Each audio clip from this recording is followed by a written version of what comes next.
Hey guys, okay, so we got the dot plots below represent test scores for 20 students on a math test. The mode for this math test is 80, and the median is 85. Which dot plot correctly represents this data? Okay, so if the mode is 80, that means the number with the most or highest frequency is going to be 80. So let's see which dot plot has the tallest column at 80. Not those two. These, let's compare. 1, 2, 3, 4, 5, 6. 1, 2, 3. Okay, so now we're between 1 and 3. And then the median has to be 85. So let's see. I'm going to cross off the lowest and the highest. The next lowest, next highest. Then just keep going.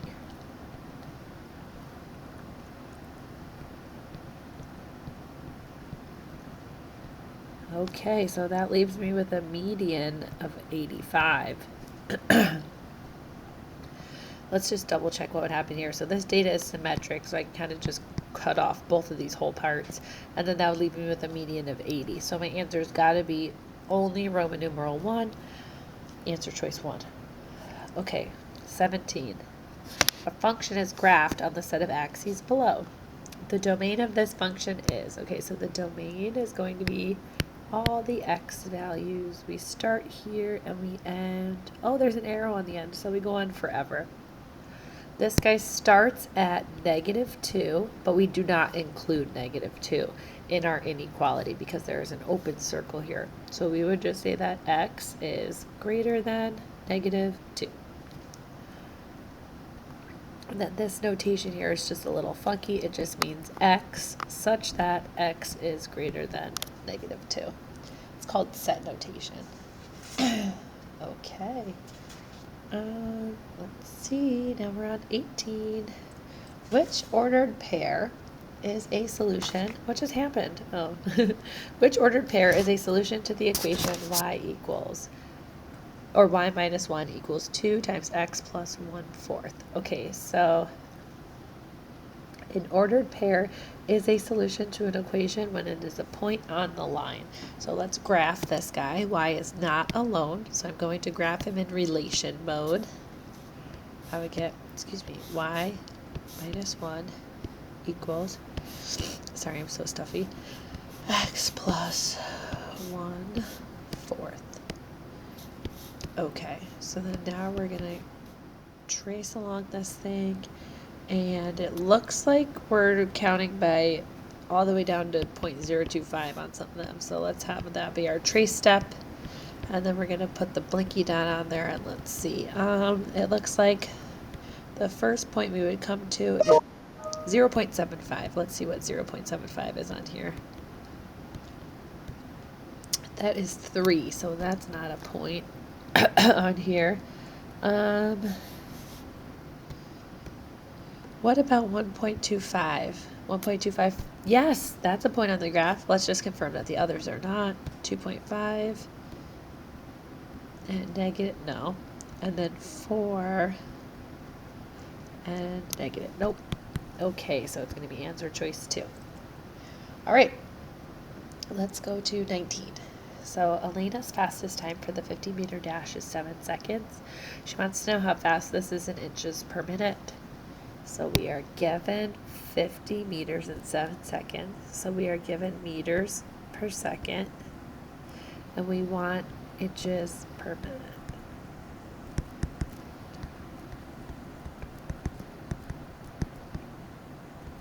Okay. So let's see. Go to the ratio which starts in meters per second. So meters per second is going to be 3 and 4. Okay, now we want to set up the remaining fractions so that way the units are in opposite spots, which makes them cancel. So if there's meters up here, we want meters down here in the next one. Or if there's seconds out here, we want seconds up here in the next one. Okay, so it looks like seconds is in the right spot for both. Now let's look at the third and final fraction. So if meters are up here, meters need to be down here. Meters are up here, meters need to be down here. Okay, so this one has meters and meters on the same spot. That can't happen. if we have this and we go through and cancel, we are left with inches per minute, and our answer is 4. All right, let's look at question number 20. I gotta plug in my computer here. Sorry. Okay. The table below shows the highest temperatures recorded in August for several years in one town. The interquartile range of these data is, okay, so we should definitely open up a listed spreadsheet. Let's open up a new one, and let's analyze this data so we can get Q1, Q3, and then find our IQR. Okay, so let's just call this temp. Okay. Why does it do that sometimes? It's so weird. Okay, so I have 86, 78, 4. Notice how I'm neglecting the year, and the reason why I'm neglecting the year is it's not asking me to calculate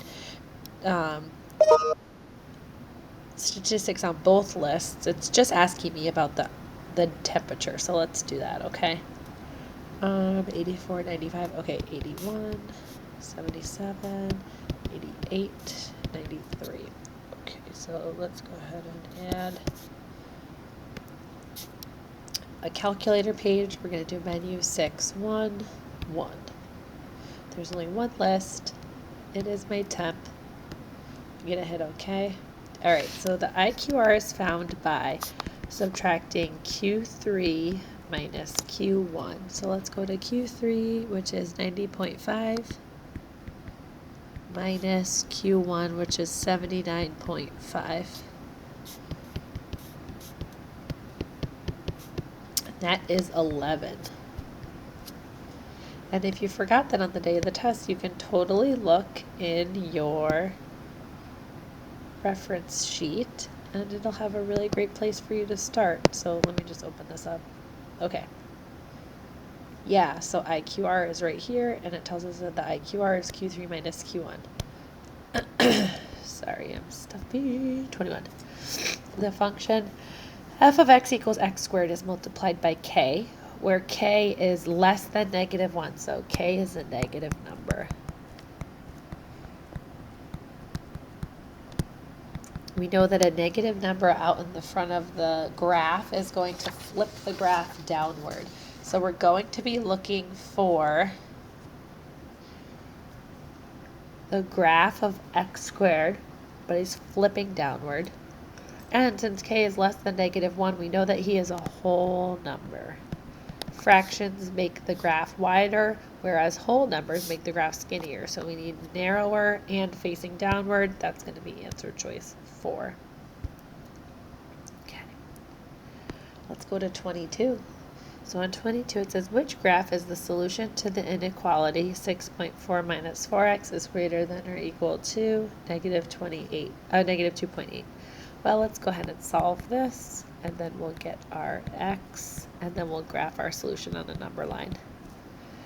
So I'm going to subtract 6.4, and I get -2.8 minus 6.4 gives me -9.2. -4x is greater than or equal to. I'm going to divide both sides by -4. When I divide an inequality by a negative number, I have to flip the sign. And that gives me 2.3. So now I have x is less than or equal to 2.3. So let's put our value on a number line and see where we're at. Okay, so 2.3 is going to be somewhere like over here. He's a filled in circle because of the inequality symbol, right? When you have it like this with a number underneath, he's going to be a filled in circle, whereas if you just have them with no line underneath, it's an open circle. And then x is less than or equal to. Less than or equal to means I shade down. So filled in circle, shaded down, it's answer choice 4. 23. The number of fish in a pond is 8 more than the number of frogs. So remember, they gave us the number of fish in terms of number of frogs. So we're going to let x represent the number of frogs.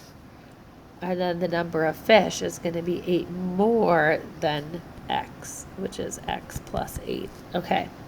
The total number of fish and frogs in the pond is at least 20. The total number of fish and frogs is at least 20.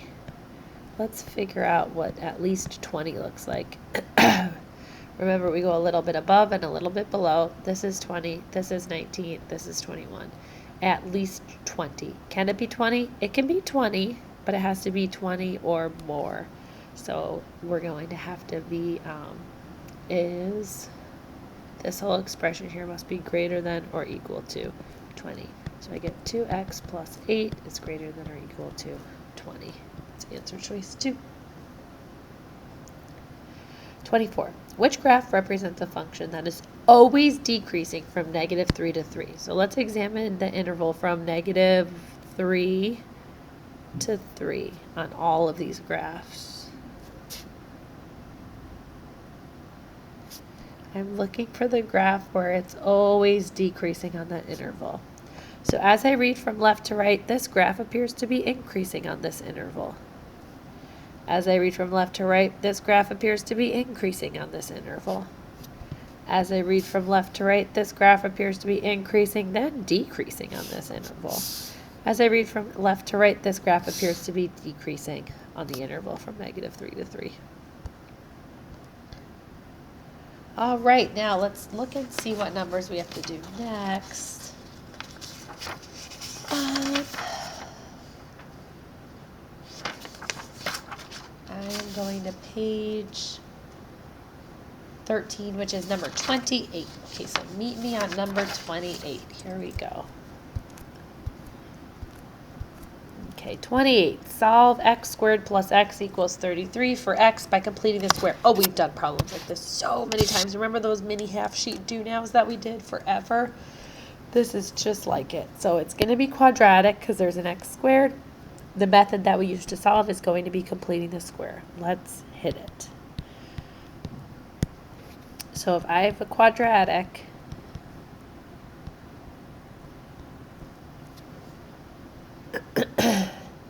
and I already have the x squared and the 8x on this side of the equal sign, I'm just going to rewrite it with some extra space.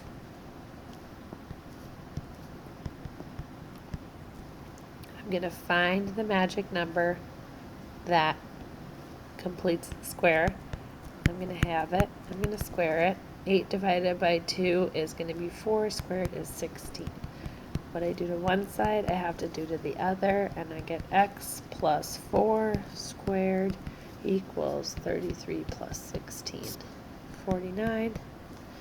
I then square root both sides. X plus 4 equals plus or minus 7 minus 4, x equals plus or minus 7 minus 4. Let's go ahead and see what these answers would look like then. I have the version where it's plus 7 minus 4. Then I have the version where it's negative 7 minus 4. And that's going to give me 3 and negative 11. X equals negative 11. X equals 3. Now you might be asking yourself, hey, why didn't you get it in standard form set equal to 0, then complete the square? I could have, but I was kind of just saving time. So I got x squared plus 8x equals 33. If your first inkling is to always move this guy over and get it in standard form set equal to 0, you could totally do that. You would just follow the steps the same way that we did them. Okay. And then you would just set up, sorry, I need more space. You would just set up for your magic number here. It would be like this. Your magic number is still 16.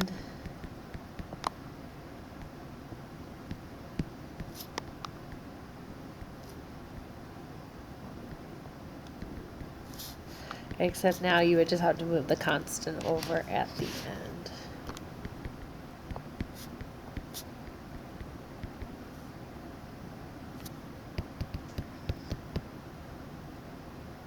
Oops. There you go. I'm going to add this over, and then we end up in the same spot, okay? So you could do it the way I did it over here to save some time, or you could do it the same old way that we've always done it, okay?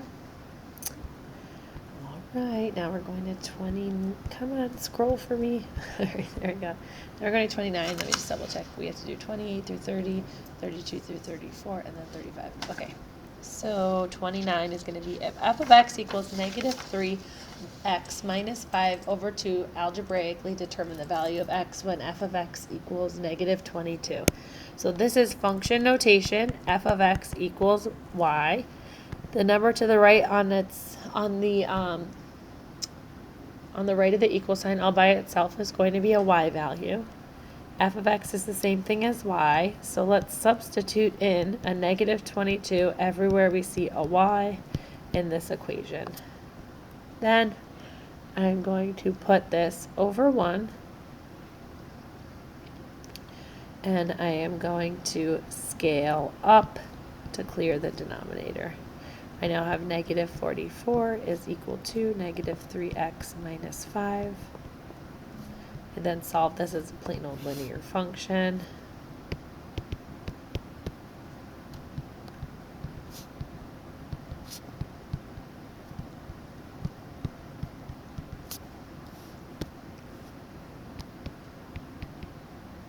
And I get x equals 13.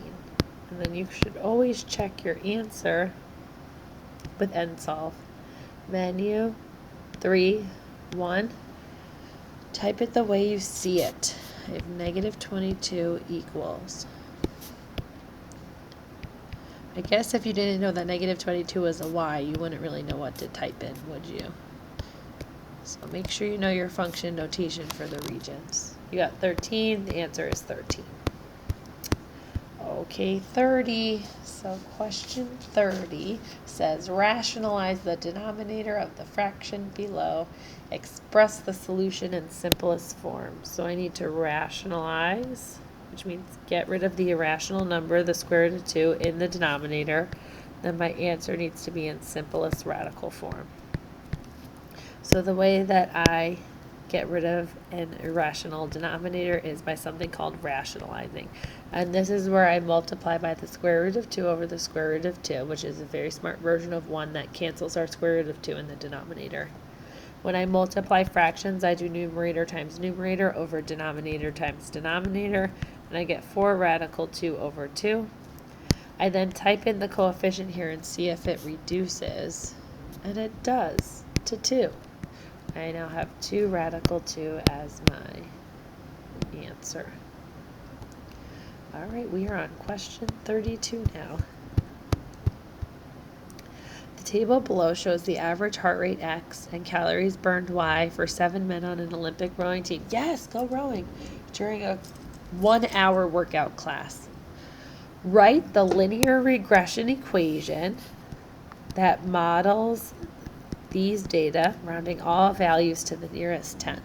So when we write the linear regression equation, we are creating the equation for the line of best fit. And the way we do that is by putting the x and y variables into a spreadsheet and running a linear regression. So let's go ahead and do that.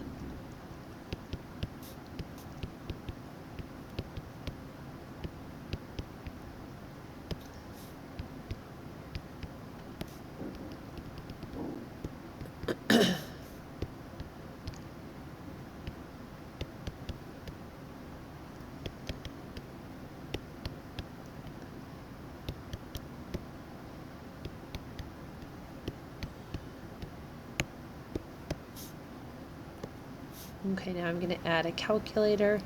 Menu 6, 1, 3. My x list is my x, my y list is my y, and I hit OK. Y equals, M is listed here as 9.11, and then B is listed here as negative 527.556. Okay, so what we're going to want to do now is round to the nearest tenth. So the tenth place, excuse me, the tenth place is going to be the first place after the decimal point, okay? So that's where we're going to end up. And it's going to be 9.1 for this guy and negative 527.6 for this one. So I have y equals 9.1x minus 527.6. State the correlation coefficient, which is always r, rounded to the nearest tenth. So R is 0.9, and then rounded to the nearest tenth, that's just 0.9. So we're all set there. And then it says, state what the correlation coefficient suggests about the linear fit of these data. You must mention the strength and whether it's positive or negative. So we would state that there is a strong positive relationship. Okay, that's it. Let's go to 33. Using the quadratic formula, solve x squared plus 4x minus 3 equals 0. Express your solution in simplest radical form. So I need to use the quadratic formula, and my answer needs to be in simplest radical form.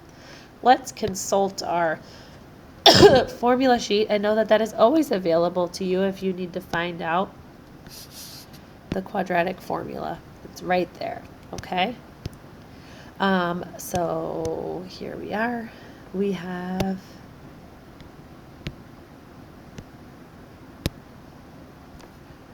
our quadratic. He is in standard form set equal to 0. I can now find A, B, and C.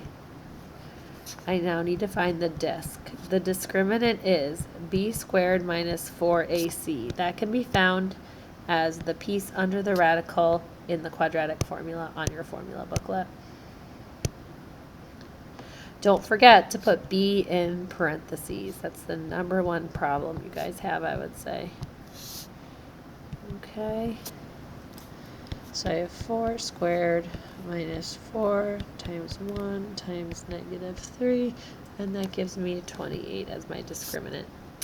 I now have x is equal to negative b plus or minus the square root of the disk all over 2a. Let's substitute in what we have. We have negative 4 plus or minus the square root of 28 all over 2 times 1. Let's get the square root of 28 into simplest radical form to see if we can reduce the fraction. The square root of 28 is the square root of 4 times the square root of 7, 2 rad 7. 2 rad 7 is now going in the square root of 28's place. And since negative 4 and 2 are both divisible by 2, we can reduce this using the heart trick. So we now have x is equal to negative 4 over 2 plus or minus 2 radical 7 over 2. We now get x equals negative 2 plus or minus, these cancel, radical 7. All right, that was 33. Now we're going to 34 and then 35 and we're done. Solve the following system of equations algebraically for all values of x and y.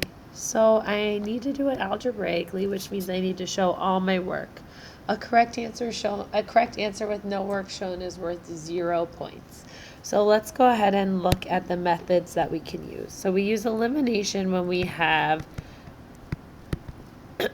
equations that look like this, where the x's, the y's, and the constants are all lined up. We do not have that structure here. Here we have y equals. When we have y equals for both, we use substitution. And the way that we use substitution is we take the first equation, which is a representation of y, and we set it equal to the other equal representation of y on the paper, 2x minus 6. Now I'm going to sort, get it in standard form set equal to 0, and solve. Minus 2x minus 2x. X squared minus 9x plus 12 equals negative 6. I'm going to add 6 to both sides. I have x squared minus 9x plus 18 equals 0. Are there any factors of 18 that add up to negative 9? There sure are, 6 and 3. But let's say I didn't know those right off the top of my head. I can go to a graph page and type in the constant over x. This will give me all the factor pairs of 18. I then want to think about which ones would somehow add up to 9. 1 and 18? No. 2 and 9? No. 3 and 6? For sure. I can do x minus 6 x minus 3 equals 0. Let's say you couldn't manipulate those signs in your head. You could always use a box and factor. I would have x squared plus 18 adding up to negative 9x. X times x gives me x squared. 6 times 3 gives me positive 18, and I need to make it negative so that way they both add up to 9. Negative 9. Do they? These both add up to negative 9x. I'm good to go. These are my solutions. I then set each factor equal to 0 and solve.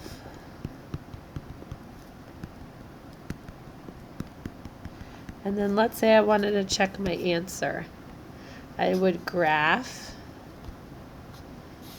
x squared plus 7x plus 12, and then I would graph 2x minus 6, and oh, this is minus 7x, sorry, I'm like, oh, they don't cross. Okay, there we go.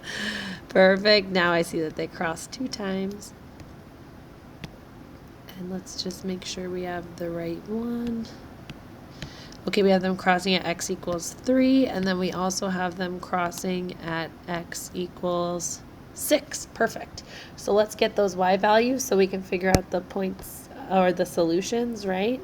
So when x equals 6, let's plug it back into an original. I'd say the linear function is easier to work with.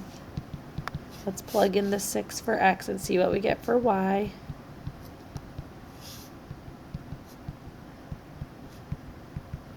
Okay, so this point is going to be 6, 6. Excuse me.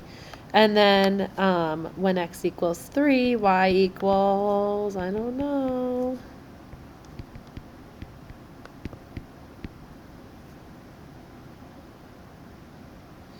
I now have y equals 6 minus 6, which equals to 0. I now have 3, 0. And the graph confirms both of these points of intersection. I'm good to go. 35. Yay. 35. Anna plans, excuse me, I'm sorry, to spend $30 on balloons and party hats for her daughter's birthday party. Okay, 30 looks like a total to me, so I'm going to label it. Including tax, balloons cost $2 each, and party hats cost $1.50 each. The number of party hats Anna needs is twice as many as the number of balloons. If x represents the number of balloons and y represents the number of party hats, write a system of equations that can be used to represent this situation. So x is the number of balloons. Define your variables. Y is the number of party hats. I now have one total that comes from money, so balloons are $2 each, and party hats are $1.50 each, and that must be equal to $30. And then for the number of party hats and balloons equation, I'm going to see that the number of party hats is twice as many as the number of balloons. And then write a system of equations that can be used to represent the situation. It doesn't say solve, so that's good to me, right? Let's see. Oh, here, I got to graph my system of equations on the set of axes below. Okay, so let's go ahead and our calculator so we can get it going here.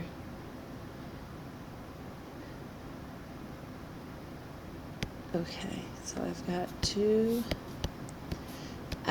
plus 1.5y equals 30. Oh, this needs to be in relation mode. Hello. Sorry. 2x plus 1.5y equals 30. And then 2x y equals 2x is my other one. So let's see where these cross. We'll do menu for A. Perfect. So now I'm going to graph my system of equations on the set of axes below. Let's make sure that our graph window looks like the window that they gave us on the paper. So the x's go from 0 to 20 and the y's go from 0 to 20 as well. Okay, perfect. Let's get some points on this thing. Okay, so let's start at the blue line. That's y-intercept is 0, 20. Let's scooch over a bit. We're only going to take the nice numbers here. 6 and 12. 12 and 4. Then let's find the x-intercept here. 15 and 0. Okay, so this line is going to be like this. Please adjust it to make it straight for me. Oh, it did. Okay. Well, then I'll just do my best here. You would be using a ruler, obviously, on your paper. I'm not putting arrows on the end because I can't have negative balloons or negative party hats. What is the equation for this one? This one is 2x plus 1.5y equals 30. Make sure you label. All right, and make clear endpoints, like show that, like, I know I'm not supposed to put arrows on the end of this thing. I got it.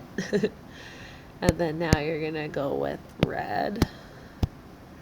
For the next one, that's just 2x. So he passes through the point 0, 0, and he has a slope of up 2 over 1, up 2 over 1, up 2 over 1, up 2 over 1, up 2 over 1, up 2 over 1, up 2 over 1, up 2 over 1, up 2 over 1, up 2 over 1.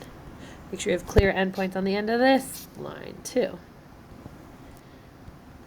Make sure that the person who's grading it really knows that you know what you're talking about. And then this is y equals 2x. Make the point of intersection clear and prominent. These are crossing at 5, 12. State the coordinates of the point of intersection of your, oh sorry, that's 6, 12. Look, it's one past there. 6, 12. 6, 12. Okay. And then it says explain what each coordinate means in the context of the problem. Well, the x-axis is balloons. The y-axis is party hats. So